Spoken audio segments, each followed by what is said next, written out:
ইন্নাল হামদুলিল্লাহ ওয়াসসালাতু ওয়াসসালামু আলা রাসূলিল্লাহ ওয়া আলা আলিহি ওয়া সাহবিহি ওয়া সাল্লামা তাসলিমান কাসীরা আম্মা বা'দ। মুসলিম সোশ্যাল অ্যাক্টিভিস্ট নেটওয়ার্ক আয়োজিত বাংলাদেশে ইসলাম বিদ্বেষ কারণ ও স্বরূপ সন্ধান এই সেমিনারে আপনাদের সবাইকে স্বাগতম। অনুষ্ঠানের বিষয়বস্তু নিয়ে আমি সংক্ষেপে কিছু কথা আপনাদের সামনে তুলে ধরার চেষ্টা করব ইনশাআল্লাহ। ইসলাম বিদ্বেষ কি?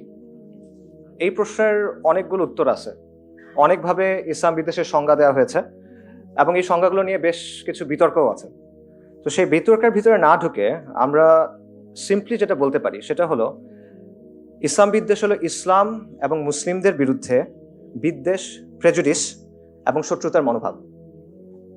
এছাড়া বিভিন্ন গবেষক এবং একাডেমিক তারা এরকম বলেছেন যে ইসলাম বিদ্বেষ হলো অ্যান্টাই মুসলিম এবং অ্যান্টাই ইসলাম রেসিজম, অর্থাৎ মুসলিম বিরোধী বা ইসলাম বিরোধী বর্ণবাদী যে মানসিকতা, বৈষম্যমূলক যে মানসিকতা, সেটাকে অনেকে ইসলাম বিদ্বেষ বলেছেন।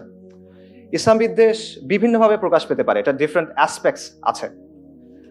যেমন ইসলামকে বর্বর, মধ্যযুগীয়, পশ্চাৎপদ কোনো কিছু একটা হিসেবে উপস্থাপন করা, সমাজ এবং বিশ্বের বিভিন্ন সমস্যার জন্য মুসলিম বা ইসলামকে দায়ী করা, এটা বাস্তব সমস্যা হতে পারে, কাল্পনিক সমস্যা হতে পারে। মুসলিমদের বহিরাগত বা অপর হিসেবে দেখানো, তোমরা বাঙালি না, তোমরা এই সংস্কৃতির প্রতিনিধিত্ব করো না, এই ধরনের রিপ্রেজেন্টেশন। বিশেষ করে রিলিজিয়াস মুসলিম যারা ধর্মপ্রাণ মুসলিম, তাদেরকে দেশের জন্য হুমকি, নিরাপত্তার জন্য হুমকি, উন্নয়নের জন্য হুমকি, এভাবে রিপ্রেজেন্ট করা, এভাবে প্রেজেন্ট করা এবং একটা আস ভার্সেস দেম, আমরা বনাম তারা, এরকম একটা ফ্রেম তৈরি করা যেখানে মুসলিমরা বা রিলিজিয়াস মুসলিমরা সবসময় দেম, তারা বাইরের, আউটসাইডার্স। সো এই ধরনের দৃষ্টিভঙ্গির ভিত্তিতে বা এই ধরনের বৈষম্যের ভিত্তিতে মুসলিমদের আসলে এক্সক্লুড করা হয়। এটা ইসলামোফোবিয়ার একটা ফাংশন বা ইসলাম বিদ্বেষের একটা অ্যাসপেক্ট বা বিভিন্ন অ্যাসপেক্ট এটা। তো এখানে একটা বিষয় স্পষ্ট করা দরকার, সেটা হলো কোনো মানুষ ব্যক্তিগত পর্যায়ে ইসলামের কোনো বিধানের সাথে একমত না, বা সে কোনো একটা বিষয়ে মনে করে যে ইসলামের বিধানটা এরকম না হওয়া উচিত, এটা হতেই পারে, এটাকে আমরা ইসলাম বিদ্বেষ বলছি না। ফর এক্সাম্পল, একজন অমুসলিম নিশ্চিতভাবে ইসলামের বিভিন্ন বিষয়ে দ্বিমত পোষণ করবে। সে যদি দ্বিমত পোষণ না করতো সে তো মুসলিমই হইতো, রাইট? সো ব্যক্তিগত পর্যায়ে সে দ্বিমত করছে, এটাকে আমরা আসলে ইসলাম বিদ্বেষ বলছি না। এবং আমাদের ইতিহাসেও আসলে অ্যাকচুয়ালি এরকম এক্সাম্পল আছে। আপনারা জানেন যে শত শত বছর ধরে ইসলামী শাসনের অধীনে খ্রিস্টানস, জিউস এবং অন্যান্য ধর্মের অনুসারীরা ছিলেন, এবং তারা কিন্তু তাদের থিওলজিক্যাল জায়গা থেকে, তাদের বিশ্বাসের জায়গা থেকে বিভিন্ন ধরনের আলোচনা করেছেন, একাডেমিক আলোচনা করেছেন, এবং তারা হয়তোবা বলেছেন যে আমরা মনে করি ইসলামের এই বিষয়টার চেয়ে আমাদের ধর্মের এই বিষয়টা বেটার, এরকম আলোচনা তারা করেছেন। এই আলোচনাগুলো কিন্তু ক্রিমিনালাইজ করা হয় নাই, রাদার উলামায়ে কেরাম এগুলোর জবাব দিয়েছেন, তারা রিফিউট করেছেন, বিতর্ক করেছেন, এটসেট্রা। কাজেই কেউ ইসলামের কোনো বিধানকে সঠিক মনে করেন না, নিজের ধর্মের অবস্থানকে উত্তম মনে করেন, এটা উনি বললেন, এই জিনিসটাকে আমরা ইসলাম বিদ্বেষ বলছি না। যতক্ষণ পর্যন্ত ন্যূনতম শিষ্টাচার এবং একাডেমিক শিষ্টাচার বা সিভিল ডিসকাশনের জায়গা থেকে এটা হচ্ছে within limits, reasonable limits, we don't see a problem there, as long as শিষ্টাচারটা মেনটেন করা হচ্ছে এবং রাসূলুল্লাহ সাল্লাল্লাহু আলাইহি ওয়াসাল্লামকে ব্যক্তিগতভাবে আক্রমণ করা হচ্ছে না। সো কেউ মুসলিমদের সমালোচনা করতেই পারে, কেউ বলতেই পারে ইসলামের অবস্থানটাকে আমি সঠিক মনে করি না, এই কারণে দিস ইজ নট ইসলাম বিদ্বেষ। আমরা ইসলাম বিদ্বেষ কোনটাকে বলছি? যখন আপনি এটাকে বিদ্বেষের পর্যায়ে নিয়ে যাবেন, শত্রুতার পর্যায়ে নিয়ে যাবেন, প্রেজুডিসের পর্যায়ে নিয়ে যাবেন এবং এটার সাথে ক্ষমতার একটা সম্পর্ক থাকবে, এটার ভিত্তিতে আপনি মুসলিমদের এক্সক্লুড করবেন বা তাদের সাথে বৈষম্য করবেন, তখন সেটাকে আমরা ইসলাম বিদ্বেষ বলতেছি।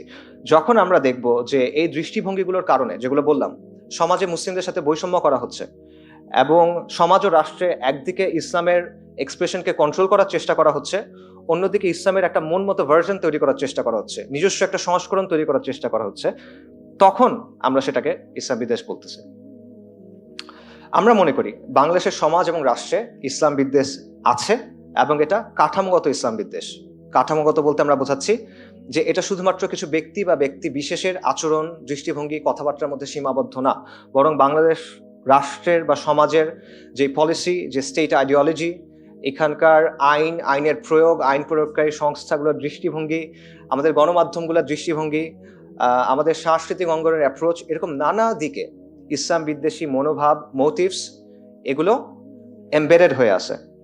এবং হিজাব, দাড়ি, টুপি, এরকম বিষয়গুলোতে আমরা যে বৈষম্যের ঘটনাগুলো দেখি বা ঘৃণামূলক ঘটনাগুলো দেখি, এটা আসলে এই কাঠামোগত ইসলাম বিদ্বেষের বহিঃপ্রকাশ, এগুলো বিচ্ছিন্ন কোনো ঘটনা না।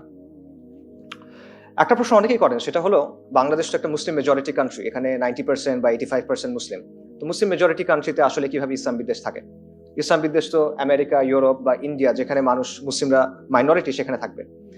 তো এখানে মূল বিষয়টা হলো যে এই ধরনের ডিসক্রিমিনেশন এবং এই ধরনের যে অ্যাটিটিউডগুলা, এগুলো শুধুমাত্র মেজরিটি মাইনরিটি বা সংখ্যাগুরু সংখ্যালঘু দিয়ে আসলে বিবেচনা করা যাবে না। এখানে ক্ষমতার একটা ব্যাপার আছে, যে ক্ষমতার কাঠামোর সাথে কার সম্পর্ক কিরকম, এটা এখানে একটা গুরুত্বপূর্ণ বিষয়, যেটা বোঝা দরকার। সো বাংলাদেশে যারা সক্রিয়ভাবে ইসলাম বিরোধী, ইসলামকে একেবারেই পছন্দ করে না, ইসলাম বিদ্বেষী, এরকম মানুষের সংখ্যা আসলে কম। তারা সংখ্যালঘু ডেফিনেটলি, কিন্তু এরাই বাংলাদেশের মিডিয়া, কালচার, শিক্ষা এবং জাতীয় ন্যারেটিভ তৈরি করার ক্ষমতা রাখে। ঠিক আছে, সংখ্যালঘু বলতে বাই দ্য ওয়ে আমি অন্য কোনো ধর্মের অনুসারী বলতেছি না, আমি বলছি in terms of numbers they are minority. ঠিক আছে, আমি অন্য কোনো ধর্মের অনুসারীর কথা বলতেছি না, আমি সেকুলার এলিটদের কথা বলছি বেসিক্যালি।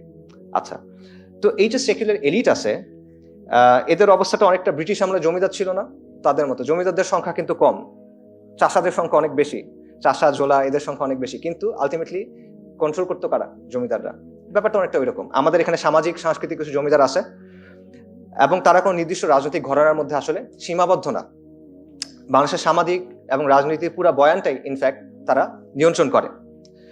অন্যদিকে সংখ্যাগুরু হওয়ার পরও মুসলিমদের চিন্তা, চেতনা, বিশ্বাস, সংস্কৃতি, এগুলোর কোনো প্রতিফলন কিন্তু আপনি দেখবেন না, শিক্ষার মধ্যে আপনি দেখবেন না। আমাদের শিক্ষা পাঠ্যপুস্তক নিয়ে এখন অনেক আলোচনা হচ্ছে, এখানে কাদের চিন্তা চেতনার প্রতিফলন ঘটলো, কোন সংস্কৃতির প্রতিফলন ঘটলো? ডেফিনেটলি নট মুসলিমদের সংস্কৃতি বা তাদের বিশ্বাসের। তো এইগুলো সবখানেই হয়, শুধুমাত্র শিক্ষা না, এটা সংস্কৃতি, জনপরিসর, রাষ্ট্রের পলিসি, প্রতিষ্ঠানগুলো, নানা জায়গাতেই এটা হয়। এবং এই জায়গাগুলো মূলত নিয়ন্ত্রিত হয় সেকুলার প্রগতিশীল চিন্তার জায়গা থেকে। কাজেই আমাদের প্রস্তাবনা বা আমাদের বক্তব্য হলো, মুসলিম মেজরিটি কান্ট্রি হওয়া সত্ত্বেও বাংলাদেশে ইসলাম বিদ্বেষ আছে এবং এটা কাঠামোগত ইসলাম বিদ্বেষ। এবং ইসলাম বিদ্বেষ আছে বলেই সাবেক প্রধানমন্ত্রী, গণহত্যাকারী শেখ হাসিনা, সে ওপেন সংবাদ সম্মেলনে বলতে পারে যে যারা বোরকা পরে সেই নারীরা হলো তাঁবুর মতো, তাঁবুর সাথে সে তুলনা করতে পারে। কাঠামোগত ইসলাম বিদ্বেষ আছে দেখেই জুলাই আন্দোলনের সময় মাদ্রাসার ছাত্ররা আন্দোলনে নামার সময় 10 বার চিন্তা করে। আমরাও চিন্তা করি 10 বার, কারণ আমি যদি এভাবে নামি, গুলি কিছু বেশি চলবে, এবং আমরা যদি মারা যাই, কথা কিছুটা কম হবে। এবং ইসলাম বিদ্বেষ আছে বলেই দেশ বরেণ্য আলেমে দ্বীনদের যখন গ্রেফতার করা হয় মিথ্যা মামলা দিয়ে, তখন পত্রিকায় খবর আসে কথিত বক্তা। সারা দেশের কোটি কোটি মানুষ তাদের চেনে, সম্মান করে। পত্রিকায় তারা কথিত বক্তা, মিডিয়াতে তারা কথিত বক্তা, এবং সম্মানিত আলেমদের বিরুদ্ধে বানোয়াট অভিযোগ করা হয় এবং সেটার ভিত্তিতে মিডিয়া ট্রায়াল হয়ে যায়। এগুলো সবই ইসলাম বিদ্বেষের ম্যানিফেস্টেশন। ইসলাম বিদ্বেষ আছে দেখেই বাংলাদেশে শাপলা চত্বরের মতো ঘটনা ঘটে। রাসূলুল্লাহ সাল্লাল্লাহু আলাইহি ওয়াসাল্লামের অবমাননার প্রতিবাদে ধর্মপ্রাণ মুসলিমরা শান্তিপূর্ণভাবে ঢাকায় আসে। মিডিয়া সেটা কিভাবে প্রেজেন্ট করে? এরা মনে হয় কোনো আগ্রাসী বাহিনী, মিডিয়া এভাবে তাকে প্রেজেন্ট করে। শহুরে শিক্ষিত মধ্যবিত্তের সামনে তাদেরকে একটা ইনভেডিং ফোর্স হিসেবে প্রেজেন্ট করা হয়। 5ই মে যাদের উপর গুলি চলে, পরের দিন পেপারে তাদেরকে দোষারোপ করা হয়। শাপলা চত্বরে গণহত্যা নিয়ে কথা হয় না, পত্রিকায় খবর ছাপা হয় হেফাজতের তাণ্ডব নিয়ে। রাত্রেবেলা 1,55,000 রাউন্ড গুলি এবং টিয়ার শেল ইউজ হয়, সেটা নিয়ে খবর হয় না। মৃতদেহ এবং আহতদের নিয়ে খবর হয় না। খবর হয় কি নিয়ে? গাছ কাটা হয়েছিল ওই দিন, এটা নিয়ে।